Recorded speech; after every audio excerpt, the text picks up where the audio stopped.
Now to Commerce City, where leaders are expected to take a stand against what some call the infringement of our right to bear arms.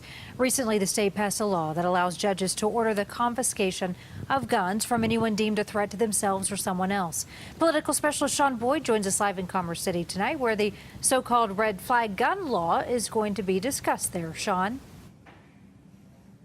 And Karen, since this bill was signed into law less than 2 months ago, more than half of Colorado's counties have declared themselves Second Amendment sanctuaries, some even refusing to enforce the law that takes effect in January. But most of those counties are in rural parts of the state that are Republican strongholds. Commerce City is the first Metro Denver community to take this on. Commerce City is a blue-collar community that's purple politically.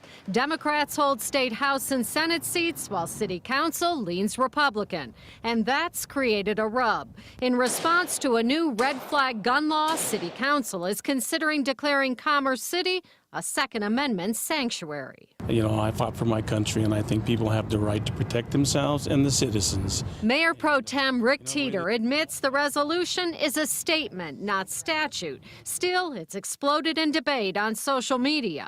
Teeter says the city will enforce the law, but he wants to send a message to lawmakers. Let's back up, let's address mental health and the funding first, and try to get these people the help they need.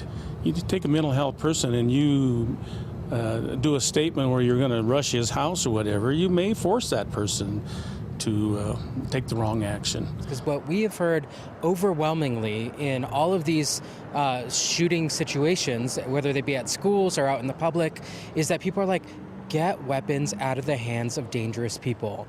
That's what extreme risk protection orders are. State Senator Dominic Moreno of Commerce City says the legislature did address mental health, putting tens of millions of dollars more toward treatment and suicide prevention. But he says gun control is also part of the solution. I don't think we overstepped at all. I think we are trying to keep our community safe. 14 other states have passed red flag gun laws as well. Opponents sued in Connecticut and Indiana, saying those laws were unconstitutional, but they lost. City Council meets here at the Commerce City Civic Center in about an hour, and the resolution is expected to come up at 9 p.m. Live in Commerce City, Sean Boyd covering Colorado First. Thank you, Sean.